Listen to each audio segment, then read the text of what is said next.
సాతాను ఎప్పుడూ కూడా నీ దగ్గరికి వచ్చి దేవుడు నిన్ను ప్రేమిస్తున్నాడనే విషయం చెప్పడో.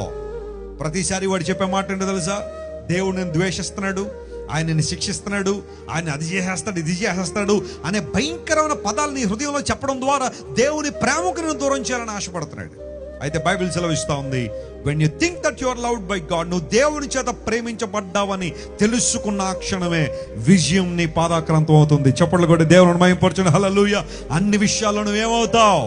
విజయం సాధిస్తావు. ఒకవేళ రాత్రి డిప్రెషన్లో ఉన్నావా, ఒకవేళ రాత్రి యాంగ్జైటీలో ఉన్నావా, పానిక్ అటాక్స్తో బాధపడుతున్నావా, నిరాశ నిస్పృహల మధ్య ఉండిపోయావా?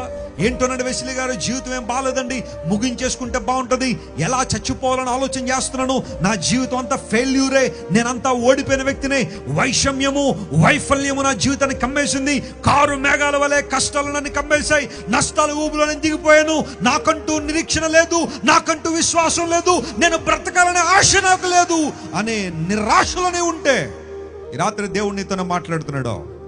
లోకంలో ఎంతమంది నిన్ను ద్వేషించినా, ఎంతమంది నిన్ను వేరు చేసి చూసినా, నీ కులాన్ని బట్టో, నీ మతాన్ని బట్టో, నీ జాతిని బట్టో, నీ రూపాన్ని బట్టో, నీకున్న అంగ వైకల్యాన్ని బట్టో, నీకున్న శారీరకమైన దౌర్బల్యాన్ని బట్టో మనుషులు నిన్ను దూరంగా పెట్టేసేమో, కానీ నమ్మో ప్రియ దేవుని బిడ్డ, నిన్నుగా ప్రేమించే దేవుడు ఒక ఆయన ఉన్నారు. ఆయన నా ప్రభు అని Yesayya. Jesus loves you just as you are. నీ ఉన్నట్టుగానే నిన్ను ప్రేమించే దేవుడు ఆయన. హల్లెలూయా. ఆయనలో నీలో ఏ ఆధిక్యతలు ఆయన చూడలేదు.